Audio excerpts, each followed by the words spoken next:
اربعین ایک خاص گلوبل اختیار کر گیا. آپ دیکھیں 25 ملین، 21 ملین سے 25 ملین، 25 سے 27 ملین، اور عراقی ہیں، عرب ہیں، پاکستانی ہیں، انڈین ہیں، تب پوری دنیا سے. شیعہ ہیں، نہیں بھی شیعہ بھی نہیں، اہل سنت ہیں، دوسرے مراکز میں، حتیٰ مسلمان نہیں بھی، مسیحی ہیں، دوسرے لوگ آتے ہیں. میں یہی سوال ہوگا کہ اگر اس کی آیا تاریخی پہلو بھی ہے، آیا اس کی کوئی پیچھے ایک خاص تاریخ ہے، کوئی پیچھے سابقہ ہے، یا یہ ایسے ہی شروع ہو گیا اور یہ میڈیا نے ایک خاص ماحول بنا کے اس کی پوری ہائپ بنا دیا؟ یہ ایسا نہیں ہے کہ یہ ایک تاریخی یا یوں کہوں ایک اتفاق ہو چکا ہے یا ایک کو انسیڈنس ہے درست کہ اچانک بس لوگوں کے احساسات ابھر آئے اور سب کربلا جانے لگے. نہیں، اس کا ایک تاریخی پس منظر ہے. یعنی انبیاء کی تاریخ جو ہے اس کو سمجھے بغیر ہم اربعین کو نہیں سمجھ پائیں گے. نہیں سمجھ سکتے. اللہ اکبر. البتہ اگر ہم اپنی نگاہ کو قیامت تک پہنچائیں تو ظہور آخری ٹرننگ پوائنٹ نہیں ہے. ظہور کے بعد بھی ہے. ظہور کے بعد رجعت بھی ٹرننگ پوائنٹ ہے تاریخ کا. اور قیامت وہ سلسلہ ہے جس میں یہ تاریخ اپنے انتہا تک پہنچتی ہے اور بشریت اپنے کمال تک پہنچ جاتی ہے. اب اگر اربعین کو ہم یہاں پر بیچ میں لائیں تو اربعین وہ ایونٹ ہے، وہ واقعہ ہے انبیاء علیہ السلام کو آخری وصی ختمی یعنی امام مہدی علیہ السلام تک متصل کرتا ہے. ظاہر سی بات ہے نہ فقط ظہور کے بعد بھی آپ دیکھیں امام زمانہ علیہ السلام شہید ہوں گے بعد الظہور تو سب سے پہلی شخصیت جو رجعت میں آئے گی اور جو امام زمانہ علیہ السلام کا کفن اور دفن اور وہ تمام مراسم انجام دے گی اور بعد میں جس کو امامت ملے گی آفٹر امام زمانہ وہ خود امام حسین علیہ السلام. اللہ عجیب تخت ہو جائے گا یہ تو.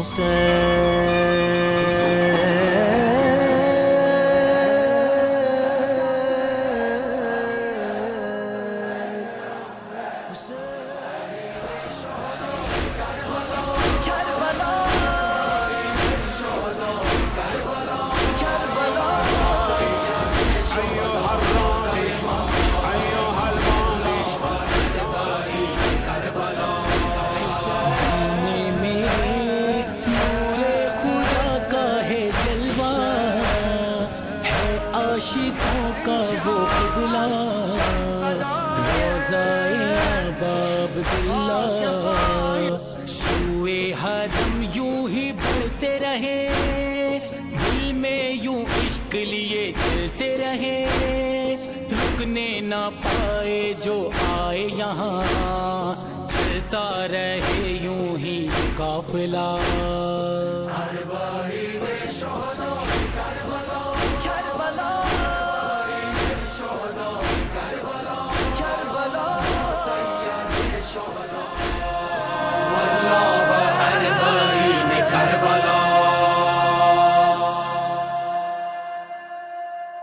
اعوذ باللہ من الشیطان الرجیم. بسم اللہ الرحمن الرحیم وبہ نستعین وہو خیر الناصرین ومعین وصلی اللہ علی سیدنا محمد وآلہ الطاہرین.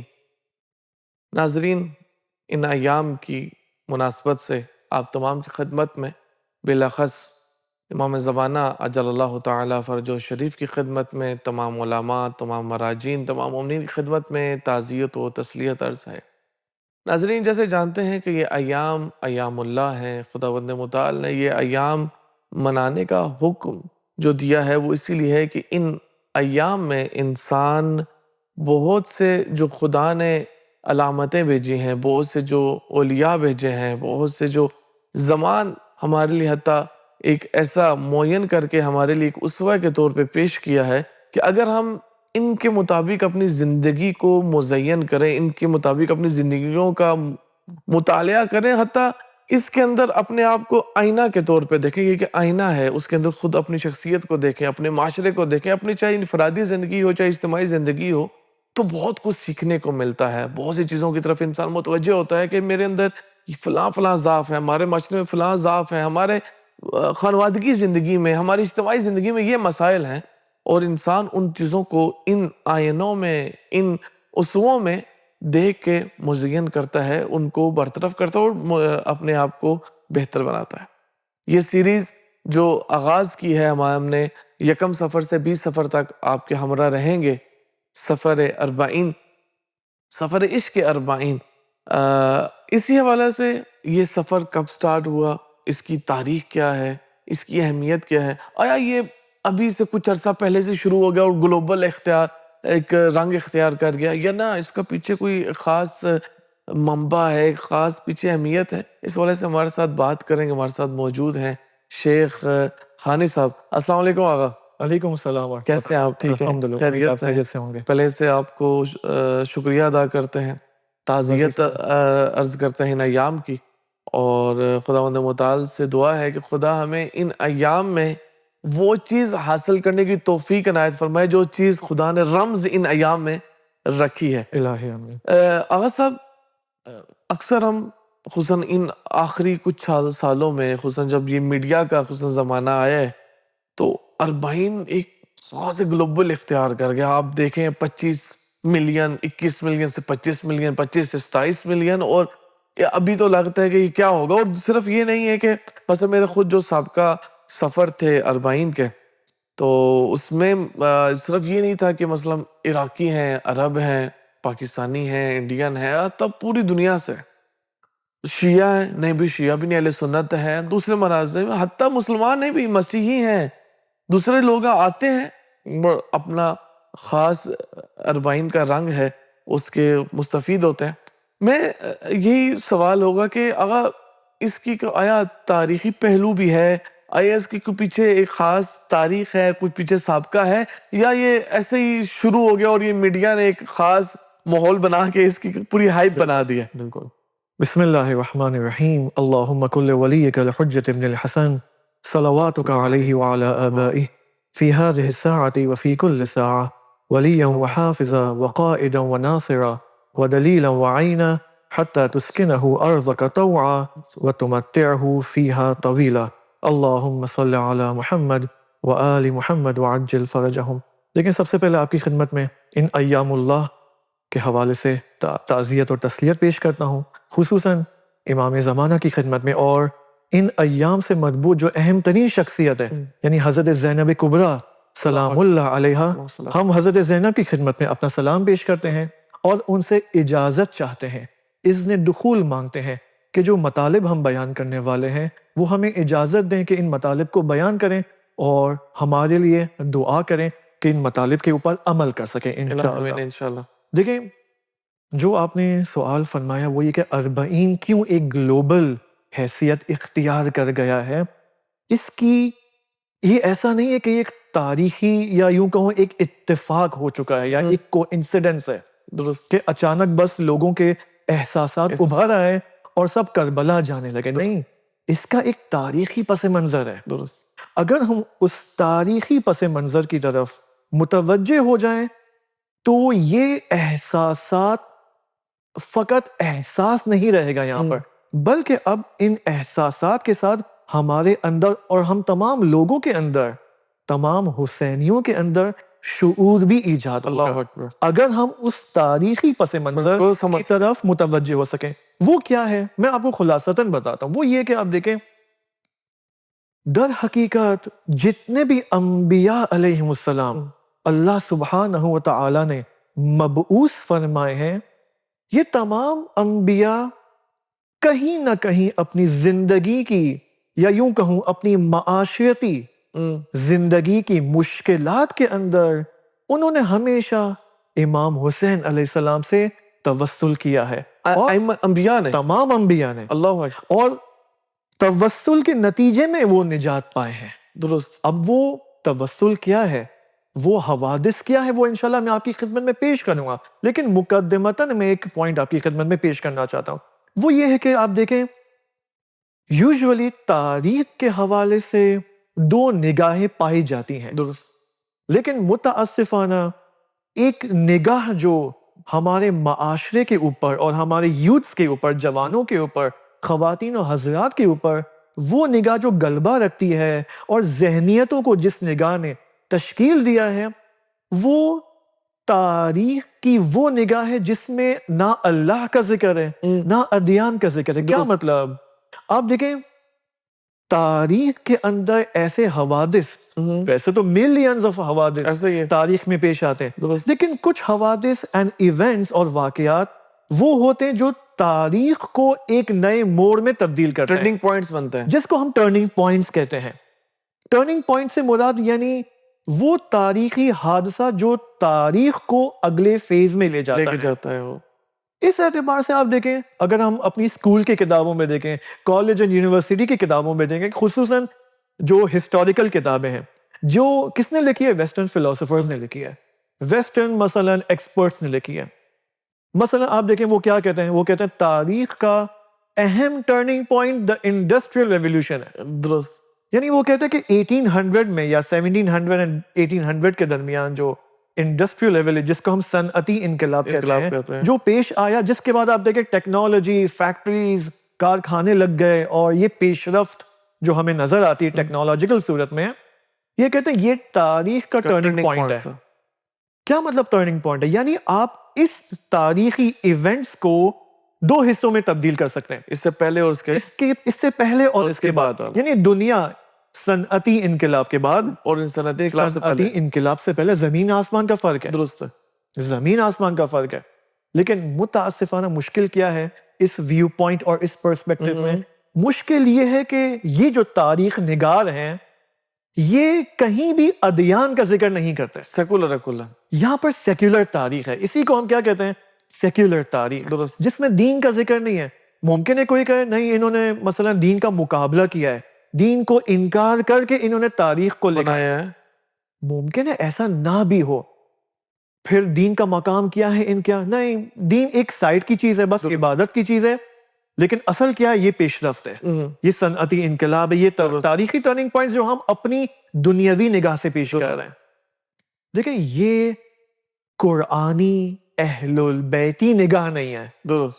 تاریخ اگر ہم 40 کو سمجھنا چاہتے ہیں تو ہمیں الہی پرسپیکٹو سے دیکھنا ہوگا. یعنی ہمارا جو نگاہ دید ہے اور جو دیکھنے کا انداز ہے، اس کو جب تک ہماری الہی بنیادوں پہ نہیں ہوگا تو ہم اس کا نتیجہ بھی نہیں لے پائیں گے. نہ صرف نتیجہ نہیں لے پائیں گے، بلکہ خود 40 جس کا ایک الہی مقصد ہے، وہ بھی حاصل اس کو بھی ہم حاصل نہیں کر پائیں گے. اللہ اکبر. یعنی اگر ہم دنیاوی نگاہ سے اس 80 kilometres of walk from Najaf to Karbala پر گامزن ہو، اگر نگاہ دنیاوی ہو تو وہ اصل ہدف حاصل نہیں ہو پائے گا.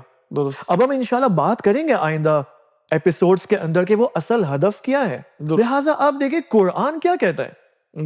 قرآن کہتا ہے، آپ دیکھیں علامہ طباطبائی رحمۃ اللہ علیہ جو کہ صاحب تفسیر المیزان ہے، وہ فرماتے ہیں کہ انبیاء علیہ السلام کے حوالے سے قرآن مجید میں وہ قرآن جس میں 6000 سے زیادہ آیتیں آئی ہیں، 2200 آیات صرف اور صرف انبیاء کے بارے. اللہ مطلب یعنی 1/3 آف دا ہولی قرآن کا 1/7 حصہ صرف انبیاء کے بارے میں. یعنی رسول اللہ کی مبعث سے پہلے یعنی حضرت آدم علیہ السلام سے لے کر نبی اکرم صلی اللہ علیہ وسلم کی بعثت تک جو 1,24,000 انبیاء آئے ہیں. البتہ قرآن میں تقریباً 25 انبیاء کا ذکر ہوا ہے، لیکن 2200 آیات کوئی سادہ بات نہیں ہے ایسا ہی جس سے ہم آسانی سے گزر جائیں. حتماً اس میں کوئی حکمت ہے اللہ سبحانہ و تعالیٰ کی، وہ ہمیں راز کشف کرنا ہے یہاں پر، تاکہ ہم 40 کے اسرار کو کشف کر سکیں یہاں پر. یعنی انبیاء کی تاریخ جو ہے اس کو سمجھے بغیر ہم 40 کو نہیں سمجھ پائیں گے. نہیں سمجھ سکتے. اللہ اکبر. قطعاً نہیں سمجھ سکتے، نہ فقط 40 کو بلکہ ہم اہل البیت علیہ السلام کو بھی نہیں سمجھ سکتے. یعنی جو آپ نے ٹرننگ پوائنٹ کی بات کی کہ مثلاً ہم جب دنیا کا جائزہ لیتے ہیں، مثلاً آج ہم صنعتی دنیا کو دیکھ لیں، جو موجودہ جو تاریخیں ہیں اس کا بہت خوبصورت کہا ٹرننگ پوائنٹس ہیں، اس سے پہلے اور اس کے بعد. حتیٰ 40 بھی یعنی آپ 4 کہہ رہے ہیں کہ اس کے اندر بھی تاریخ، اس کے اندر بھی یعنی ٹرننگ پوائنٹس ہیں کہ کچھ اس سے پہلے کیا. انشاءاللہ تمام وہ ٹرننگ پوائنٹس جو قرآن اور اہل البیت کی نگاہ میں ہیں، جو تاریخ جنہوں نے تاریخ کو نئے فیزز میں بدلا ہے، چینج کیا ہے، شفٹ کیا ہے تاریخ کو اگلے فیز میں، وہ انشاءاللہ ذکر کریں گے انشاءاللہ. درست. اب آپ دیکھیں قرآن مجید کی نگاہ میں انبیاء علیہ السلام، خصوصاً انبیاء اولو العزم، یہ تاریخ کے ٹرننگ پوائنٹس. کون ہے انبیاء اولو العزم؟ کون ہے انبیاء اولو العزم؟ حضرت نوح علیہ السلام، حضرت ابراہیم، حضرت موسیٰ، حضرت عیسیٰ علیہ السلام اور نبی اکرم صلی اللہ علیہ وسلم. یہ 5 انبیاء خصوصاً تاریخ کے ٹرننگ پوائنٹس ہیں. یہ سلسلہ جب حضرت نوح علیہ السلام سے شروع ہوتا ہے ٹرننگ پوائنٹ کے لحاظ سے، حضرت محمد صلی اللہ علیہ وسلم تک یہ 5 ٹرننگ پوائنٹس ہیں اس کے بعد خود بعثت نبی اکرم ایک ٹرننگ پوائنٹ ہے. اس کے بعد میں پہلے فہرست بیان کر دوں, اس کے بعد ہم مختصر ایک ایک ٹرننگ پوائنٹ کا جائزہ لیں گے اور پہنچیں گے 40 تک. اللہ اکبر. اب آپ دیکھیں انبیاء علیہ السلام, آپ ٹائم لائن آپ دیکھیں. اس کے بعد نبی اکرم کی بعثت, اس کے بعد غدیر اہم ٹرننگ پوائنٹ ہے. درست. اس کے بعد عاشورہ, 40 اور ظہور. اللہ. البتہ اگر ہم اپنی نگاہ کو قیامت تک پہنچائیں تو ظہور آخری ٹرننگ پوائنٹ نہیں ہے. ظہور کے بعد بھی ہے. ظہور کے بعد رجعت بھی ٹرننگ پوائنٹ ہے تاریخ کا. اور قیامت وہ سلسلہ ہے جس میں یہ تاریخ اپنے انتہا تک پہنچتی ہے اور بشریت اپنے کمال تک پہنچ جاتی ہے. ہمیں اس نگاہ سے تاریخ کو دیکھنا ہے. اب اگر 40 کو ہم یہاں پر بیچ میں لائیں تو 40 وہ ایونٹ ہے, وہ واقعہ ہے جو انبیاء علیہ السلام کو آخری وصی ختمی یعنی امام مہدی علیہ السلام تک متصل کرتا ہے. اللہ اکبر. یہ 40 کی حیثیت ہے, یہ 40 کی اہمیت ہمارے لیے اگر ہم اس پر دقت کریں اجاگر ہو سکتی, بڑھ جاسا ہو سکتی. میں ایک چیز آپ بتا رہے تھے اور اندر سے سمجھ رہے ہیں کہ ایک حالت جو ہے نا وہ اس طرح کی ہو رہی ہے. ہم روایات کو پڑھتے ہیں, جی اہمیت 40 کو پڑھتے ہیں, قدم قدم پہ یہ ثواب ہے, قدم قدم پہ گناہ معاف ہو رہے ہیں. ہم سے پاس یہ ثواب کیا جا رہا ہے, اہمیت کیا تھی, کیوں کروائے جائے سمجھ نہیں آ رہے تھے. لیکن یہ جو آپ نے وصل کیا, میں تو سمجھ رہا تھا صرف یہ امام حسین تک ہے. یہ تو آپ نے حضرت نوح سے شروع ہوا, حضرت آدم سے سٹارٹ ہو رہا ہے, اور اس اینگل سے دیکھیں تو بہت کچھ, یعنی بہت اہم مقام ہے اس کا. میں ایک مثال دیتا ہوں. ہم 40 پہ جاتے ہیں, روایات میں ہے, کامل الزیارات کے اندر اور دیگر احادیث کی کتابوں میں, کہ جب انسان امام حسین علیہ السلام کے حرم کے اس سینٹر پوائنٹ کے نیچے آ جائے, اس قبے کے نیچے آ جائے, اور جو حاجات طلب کرے وہ یقیناً پوری ہوتی ہیں. اللہ یقیناً. اگر ہم تاریخ کو اور دین اسلام کو اور تمام حوادث جو آج کے زمانے میں بھی پیش آ رہے ہیں, اگر ہم فقط اس تاریخ کو اور ان ایونٹس کو مادی نگاہ سے دیکھیں, فقط مٹیریلسٹک نگاہ سے دیکھیں کہ یہ تو چلو مثلا سیاسی واقعات ہیں, یہ تو چلو ان کا مسئلہ ہے, ہمارا مسئلہ نہیں ہے, تو اس نگاہ سے, یہ نگاہ بری نگاہ نہیں لیکن کافی نہیں ہے. اس نگاہ کو رکھتے ہوئے اگر میں حاجات طلب کروں, امام حسین علیہ السلام میری حاجات کامل کریں گے, قطعاً روا کریں گے. لیکن اگر میں اپنی نگاہ, اپنی دیدگاہ, اپنا پرسپیکٹو عمیق کروں اور وہ الہی پرسپیکٹو کو اختیار کروں اور اس پرسپیکٹو سے میں حاجات مانگوں, تو میری حاجات میں بھی عمق آئے گا. میں تو سب سے پہلے یہی کہوں گا کہ خداوند متعال سے دعا ہے, اور خود ہم امام کی بارگاہ میں ان ایام کے صدقے سے سب سے پہلے تو یہی دعا کریں کہ یہ جو عمق اصل ہے 40 میں اور ان ایام میں, ان تواریخ میں جو اصل عمق ہے, ایک خوبصورت جو غم حسین اپنے لیے وہی ہمارا غم ہو جائے. ہمیں مولا یہی عطا کر دیں, ہمیں, ہمارے ناظرین کو, ہمارے جاننے والوں کو, سب کو. یہ میں تو کہوں گا سب اس صفحہ تمہاری یہی دعا ہونی چاہیے کہ ہمیں یہ چیز مل جائے. آپ دیکھیں, یہی غم حسین آپ نے فرمایا, یہی غم حسین اگر اس کے اندر عمق آ جائے, بصیرت آ جائے, تو یہ ہمیں ظہور تک پہنچا سکتا ہے. غم حسین. آپ دیکھیں ہم کیا کہتے ہیں, ہم امام زمانہ علیہ السلام کے ظہور کے لیے کیا کریں. تاریخ ہمیں یہ بتاتی ہے, عاشورہ ہمیں یہ بتاتا ہے, اور 40 ہمیں یہ ڈائریکشن دینا چاہتا ہے کہ یہی غم حسین ایک اس اجتماعی سوسائٹل شکل اختیار کر سکتا ہے, اور یہ پوری انسانیت کو ظہور تک لے کے گامزن کر سکتا ہے. اور ہمیں اس نگاہ سے تاریخ کو دیکھنا ہے. ظہور کی ایک تجلی بھی ہے. قطعاً عاشورہ ظہور کی تجلی. انشاءاللہ میں آپ کی خدمت میں ابھی اگلے پروگرامز میں روایات پیش کروں گا کہ کس طرح انبیاء علیہ السلام کی زندگی میں امام حسین علیہ السلام کا دخل ہے, درست, انوالومنٹ ہے.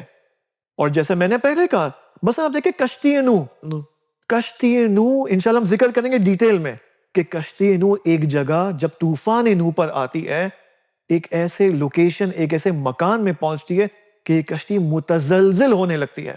درست, ایک عجیب تزلزل, گویا کہ اب یہ کشتی غرق ہونے والی. وہیں پر حضرت نوح علیہ السلام امام حسین علیہ السلام سے متوسل ہوتے ہیں, ان کے مسائب پر گریہ کرتے ہیں, اور یہ کشتی نجات پا جاتی ہے. اللہ, عجیب ہے. بہت عجیب ہے. یعنی یہ نگاہ انبیاء کی آپ دیکھیں، تمام انبیاء علیہ السلام کی سیرت اور سنت میں امام حسین علیہ السلام موجود ہیں. گویا امام حسین علیہ السلام، بلکہ گویا نہیں حقیقتاً، کہ امام حسین علیہ السلام فقط 61 ہجری میں موجود نہیں ہیں، پہلے از اول خلقت آدم علیہ السلام موجود ہیں، اللہ تا ابد تا ظہور. اللہ اکبر. اللہ ظاہر سی بات ہے، نہ فقط تا ظہور، ظہور کے بعد بھی آپ دیکھیں جب امام زمانہ علیہ السلام شہید ہوں گے بعد الظہور، تو سب سے پہلی شخصیت جو رجعت میں آئے گی اور جو امام زمانہ علیہ السلام کا کفن اور دفن اور وہ تمام مراسم انجام دے گی اور بعد میں جس کو امامت ملے گی آفٹر امام زمانہ، وہ خود امام حسین علیہ السلام ہے. اللہ عجیب. سخت ہو جائے گا یہ تو. آپ یہ اتصال دیکھیں امام حسین علیہ السلام کا، یعنی تاریخ سے لے کر اب تک کوئی ایسا لمحہ نہیں ہے، کوئی ایسا سیکنڈ نہیں جس میں امام حسین نہ ہو. اللہ اکبر. بہت اہم حیثیت. اب آپ اس نگاہ سے دیکھیں، نہ صرف انبیاء، اہل البیت، نہ فقط اہل البیت علیہ السلام کی تاریخ، بلکہ غیبت صغریٰ، غیبت کبریٰ، اور آج کے زمانے کے جتنے بھی آپ اپنی آنکھوں سے حوادث دیکھ رہے ہیں، ان تمام، یہ البتہ علماء کی بات ہے، امانتاً میں بتا رہا ہوں کہ جتنی بھی حوادث آج بھی اگر پیش آ رہے ہیں، وہ افراد ان حوادث سے سالم اور طریقے سے باہر نکلے ہیں ایمان کے ساتھ، جو امام حسین سے متوسل ہوئے ہیں. اللہ اکبر. یعنی جو اس عروۃ الوثقیٰ سے وصل ہیں، جو اس خدا کے اس سے وصل ہیں، وہ ہدایت پا اب آپ اس نگاہ سے، میں ایک اشارہ کر کے انشاءاللہ میں گزر جاؤں گا، اب آپ اس نگاہ سے فلسطین کے ماجرا کو دیکھیں کہ غزہ کے اندر جو اہل سنت کے مسلمان ہیں، کتنے ایسی کلپس آپ نے دیکھی ہوں گی کہ جس میں وہ کہتے ہیں، مطلب وہ انٹرویو کرنے والا پوچھتا ہے، بھائی آپ کیوں اتنی استقامت دکھا رہے ہو؟ بولا کربلا کی وجہ سے. اللہ اکبر. یہ باقاعدہ ان کے الفاظ ہیں پیلسٹینینز کے، کہ امام حسین علیہ السلام کی وجہ سے ہمیں اس قدر steadfastness اور صبر ہمیں اور استقامت دکھانے کو ہمیں مل رہی ہے. اللہ اکبر. تو امام حسین لحظہ بے لحظہ، لمحہ بلمحہ موجود ہے ہماری زندگی میں، اگر ہماری آنکھیں کھلی ہوں، بصیرت ہو اور ان چیزوں کو ہم دیکھ سکیں. بالکل. واقعاً اگر یہ دید جو ہے، یہ بھی میں کہوں گا ہدیہ الہی ہے، اور یہ دید، یہ نگاہ خود ہمیں امام سے ہی طلب کرنی چاہیے، اور یہ بغیر توسل کے اور اس عروۃ الوثقیٰ کو تھامے ہوئے ملے گی بھی نہیں. عروۃ الوثقیٰ در حقیقت حسین ابن علی علیہ السلام ہے. اگر اس کو جو تھام لے، وہ اپنی فیملی لائف، اپنی اکنامیکل لائف، اپنی صحت و سلامتی، اپنی تمام لائف کے تمام ڈائمینشنز، وہ آسانی سے عبور کر سکتے تمام مشکلات، تمام فتنوں سے. اللہ اکبر. یہ ابھی یہ دیکھیں نا، دید کا فرق ہے نا. ہم نے امام حسین کو فقط جب کلن مذہب کو ایک کونے میں رکھا ہوا ہے، مانوی ہے بس، ہمارا باقی زندگی سے کوئی تعلق نہیں ہے. جب مذہب کو کوئی تعلق نہیں ہے، قطعاً مذہب معنوی ہے، اس میں کوئی شک نہیں ہے، لیکن یہ معنوی فقط انسان کے وجود اور اس کے ذہن میں نہیں ہونی چاہیے. ایسے اس معنویت کا پریکٹیکل کوئی آپ کو ایک پکچر نظر آنی چاہیے، اپنی کوئی ایک پریکٹیکلٹی. دین یہی اسی معنویت کی ترویج کرتا ہے. درست. جو وہ معنویت جو انسان کو سوسائٹی سے کنیکٹ کرے، نہ کہ جدا کرے. وہ معنویت جو انسان کو فیملی لائف سے کنیکٹ کرے. اگر میں بہت بڑا عبادت گزار ہوں لیکن مجھے اپنی فیملی کی، اپنے خانوادے کی پرواہ نہ ہو، تو اسے کوئی اپنے بچوں کے نان و نفقہ کی، یہ معنویت کسی کام کی نہیں ہے. یہ وہی روحانیت مسیحیت کے اندر جس کو رسول خدا صلی اللہ علیہ وآلہ وسلم نے کنڈیم کیا ہے. اسلام اس معنویت کی ترویج دیتا ہے جو انسان کو تمام سوسائٹل لائف کے ڈائمینشن سے کنیکٹ کرے. اور 40 اس کی بہت بڑی اور 40 اس معنویت کا مرکزی نقطہ ہے. اللہ اکبر. کہ جو سب سے وصل کر ہے. آپ خدمت دیکھیں آقا، 40 عجیب ہے. اب اس میں عجیب نہیں ہے، وہ بزنس مینیجر، وہ بینک کا مینیجر جو اپنے امپلائیز کے ساتھ پورا سال تکبر سے بات کرتا ہے، ڈانٹ ڈپٹ سے بات کرتا ہے، یہی بینک مینیجر جب زائر کی حیثیت اختیار کرتا ہے، اب دیکھیں سب سے محبت کرتا ہے. سب سے محبت، سارا تکبر ختم. ختم. ختم کیا، اس کی مساج کر رہا ہے، خدمت کر رہا ہے. اب آپ دیکھیں یہی جو 20 دن ہے 40 کے، یہی واک ہے 80 kilometres from Najaf to Karbala, اور یہ جو بینک مینیجر سارا تکبر اس کا ختم، بلکہ سب سے محبت سے پیش آ رہا ہے. درست. اب یہ آئے 40 سے جب واپس آئے اپنے ملک، وہ تمام محبتیں اپنی کمپنی میں لے کے آئے, اپنی پروفیشنل لائف میں لے کے آئے, اپنی فیملی لائف, اس کی زندگی بدل جائے گی. بہت چینج ہو گیا. اور اگر ہر انسان یہ کام کرنے لگے تو پوری دنیا بدل جائے گی. دنیا میں محبت کے علاوہ کچھ نہیں ہوگا پھر. ایسے ہی. اور دین یہی چاہتا ہے. آخر الزمان میں, آخری پوائنٹ میں آپ کو بتا دوں کہ آخر الزمان میں دین جو پھیلے گا وہ محبت سے پھیلے گا. درست. یہ اساتذہ فرماتے, علماء فرماتے. بہت شکریہ. واقعاً دل تو نہیں چاہ رہا کہ اس بحث کو ہم ختم کریں, اور لیکن ناظرین سے بھی معذرت چاہتے ہیں کیونکہ وقت ہمارا کم ہے. لیکن یہ سلسلہ ہے, اس سلسلے کی آج پہلی کڑی ہے. انشاءاللہ امید ہے خداوند متعال نے توفیق دی, اور خصوصاً جیسے آپ نے پروگرام کے ابتدا میں کہا حضرت زینب کبریٰ کی اجازت ہوئی, اذن ہوا, تو انشاءاللہ اس سلسلے کو ہم ادامہ دیں گے. اور جو اصل ہدف ہے 40 کا, اور جو اس کے اندر خدا نے خاص راز رکھے ہیں, خدا نے جو اس کے اندر ہمارے لیے ایک ٹرننگ پوائنٹ رکھے ہیں ہماری زندگیوں کے لیے, اگرچہ خود جیسے آپ نے کہا کہ خود ایک ٹرننگ پوائنٹ ہے وہ, اور وہ ٹرننگ پوائنٹ حتماً ہماری زندگیوں میں ٹرننگ پوائنٹ لانے کے لیے ہے انشاءاللہ کہ اس کو فیض حاصل کر سکیں اور اس کو سمجھ سکیں. بہت شکریہ آپ کا. انشاءاللہ آپ کو دوبارہ ہم زحمت دیں گے اگلے پروگرام تک کے لیے. جی ناظرین, جیسے کہ آپ نے ہماری بحث کو سنا اور انشاءاللہ اس سے استفادہ کیا ہوگا, ہمارے سلسلے سے جڑے رہیں. کربلا ٹی وی جو حرم امام حسین کا آفیشیل چینل ہے, اور خصوصاً اردو زبان کے لیے یہ جو سلسلہ حرم نے آغاز کیا ہے, اس کا بھی ہدف یہی ہے کہ ہمیں راہ حسین ابن علی, مقصد امام حسین ابن علی, اور جو امام کی زندگی ہے, امام کی جو سب چیزیں ہیں اس کے وصل کر سکیں. ہمیں اس کے ساتھ اجازت دیجیے. خدا حافظ.